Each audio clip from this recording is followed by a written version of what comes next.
All right, it's Thursday, January 16th, 2025, and Don Lemon loses his freaking mind after learning that Donald Trump deserves 100% of the credit for ending the Gaza conflict and how this solidifies Joe Biden in the history books as Jimmy Carter 2.0. We have the full clip and others. It's great. But before we get started, thank you for liking and sharing these videos. It really helps out the channel. And consider subscribing so you don't miss these regular updates. Thank you. Folks, credit for this, Mr. President, you or Trump?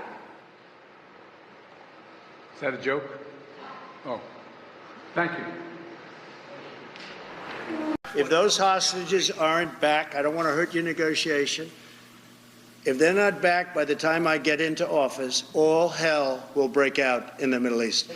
And it will not be good for Hamas, and it will not be good, frankly, for anyone. All hell will break out. I don't have to say anymore, but that's what it is.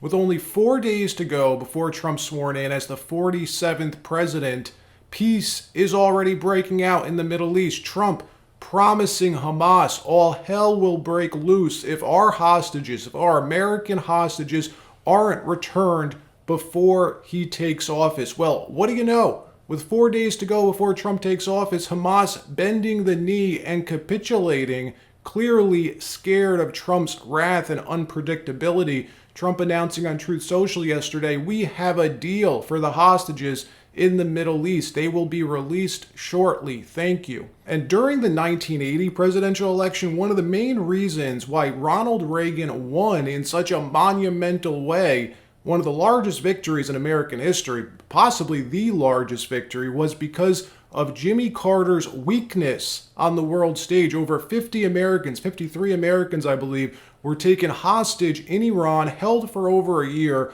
all through the presidential campaign. This was like a main campaign issue. Imagine during Trump and Kamala's campaign if there was 53 Americans that were just hanging out as hostages. Well, there were, folks. There were hostages in Gaza being held by Hamas. It wasn't a huge issue this campaign, but it was during 1980 or 1979. Jimmy Carter, like Joe Biden, promised during the campaign that his administration was working tirelessly to get our hostages released and end the conflict. And like what's happening, like what's been happening in Gaza with Hamas, Iran laughed in Jimmy Carter's face, completely ignoring him, running roughshod over him until Ronald Reagan won in a landslide in 1980. And during his transition, he threatened Iran that if they didn't release the American hostages, there would be hell to pay, almost identical to what Donald Trump just did over the last month. We want our hostages back, and they better be back before I assume office, or you will be paying a very big price. If those hostages aren't back, I don't want to hurt your negotiation. If they're not back by the time I get into office, all hell will break out in the Middle East. And it will not be good for Hamas, and it will not be good, frankly, for anyone. All hell will break out. I don't have to say anymore, but that's what it is. And like magic, Iran agreed to release the 53 American hostages. Jimmy Carter came out and took credit. Just as we saw Joe Biden take credit yesterday, watch Joe Biden getting triggered when a reporter asks him, why are you taking credit for this, Joe? Isn't Trump the person who deserves all the credit? Roll the tape. This deal will hold. I'm confident. Thank you. Folks, credit for this, Mr. President, you or Trump? Is that a joke? Oh, thank you.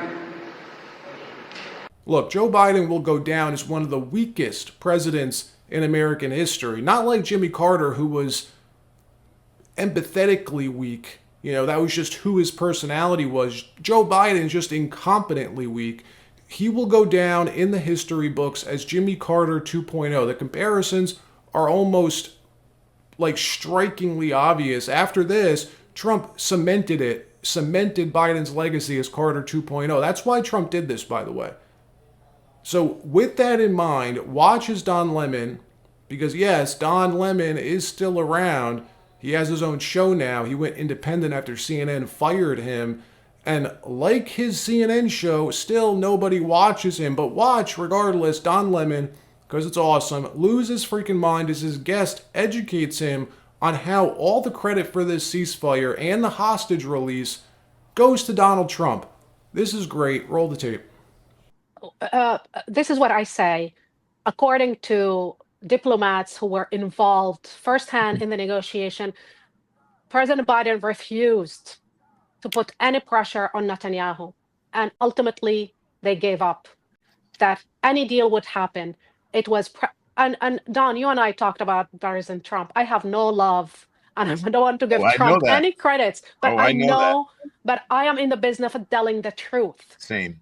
Donald Trump intervention have been monumental in making the ceasefire deal possible, and just to make people understand, President Biden not only refused on multiple occasions to put any pressure on the Prime Minister of Israel to do any deal. People who were involved in the negotiation, including Israeli negotiators, told me firsthand that very often they felt that he was more than backing the negotiating team, the Israeli negotiating team. He was backing the Prime Minister agenda and his desire to stay in office. The Israeli media and Israeli ministers, including Ben-Gvir, today confirmed that it was President Trump. Israeli media also confirmed that Netanyahu was already gave up on the hostages. He was willing to sacrifice the hostages for his political desire to stay in power. However, Donald Trump happened to be a transactional president, happened to be a transactional man. He wanted to come to the White House with a win. And that was always his approach. Let me ask you this then. So why did they not wait until he took office, which is just going to be in about a week? Because he didn't want to deal with these issues as he get into office. He want this issue to be off the table. Roll up. Okay. I don't agree with that. I think Donald Trump would like to have started off. We know Donald Trump, the day of his inauguration or on the day to announce a ceasefire. The fact that it happened on Biden's watch, I think that leads many people to question whether it was. And look, I'm not saying that you're wrong, but that's going to lead many people to question.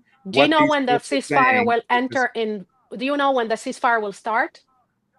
It's going to start. Well, the temporary ceasefire is going to start. It should start on Sunday, correct? It will start on the 19th. You mean the permanent? No. The phase one of the ceasefire will start the day Trump inauguration, basically. That's when it will happen. And Trump following up on Truth Social yesterday, writing, "We have achieved so much without even being in the White House. Just imagine all the wonderful things that'll happen when I return to the White House in 4 days and my administration is fully confirmed so they can secure more victories for the United States." Amen. It's been 15 months since these hostages were taken. The Biden administration had 15 freaking months to get this done. So ask yourself, if Joe Biden or Kamala Harris would have won the election in November, do you really think Hamas would be releasing these hostages today? The answer is absolutely not. Even CNN and MSNBC both admitting that. Watch Ari Melber from MSNBC literally squirming in his seat as he has to admit that Trump did this, that Trump just ended this 15-month-long conflict. Watch. That framework has been available essentially since the end of May. So you might ask the question, as you did, why now? Mm-hmm. And I would say there was a Trump effect. The Trump effect was on Bibi in the sense that Bibi was not going to say no to Trump, fears the cost of saying no to Trump.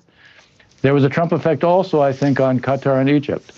They want to please President Trump, and that means they wanted to show how they could do things that would benefit or be responsive to what it is he wants. Yeah, I'm going to let you continue, but we have some of the reporting on what you're saying, so I want to kind of match it up for viewers. Again, there's a major truce today, and so the Times says what you say, Ambassador, that this was broadly similar to a three-phase framework publicized by President Biden in May with the 6-week ceasefire.